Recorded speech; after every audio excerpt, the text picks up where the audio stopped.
In blue judogi, representing United Arab Emirates, 蓝方来自阿联酋， Magmermanu Magmerma.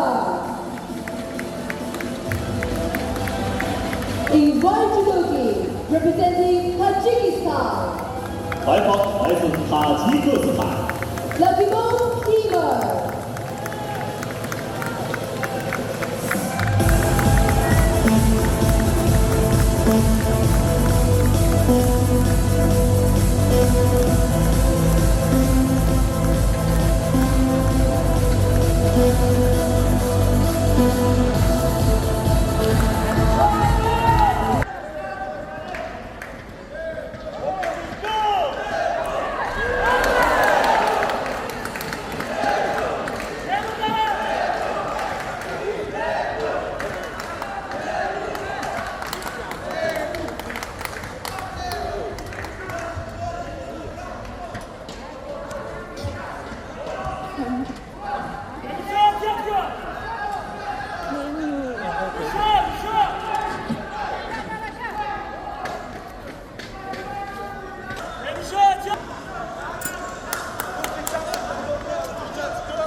Сега بعد از باوری پرچم جمهوری تاجیکستان از دست رئیس شهر دوشنبه محترم رستم امامعلی و برای ما هوسمند کرده بودند، پیشکی گفته بودند و با یک باوری کامل ما به فینال برآمدیم. اما پیش از فینال من اما یک آسیب برداشتم و پیش از آمدن در مشق‌های دسته جمعی شهر تاشکند آسیب برداشته بودم و این مانع شد که من سزاواری مدال نقطه شوم. هدف ما این بالا برداشتن پرچم باشد و حرکت میکنیم که در بازی‌های المپیک سال آینده در پاریژ برگزار میگردد ما پرچم جمهوری تاجیکستان را بلند برداریم.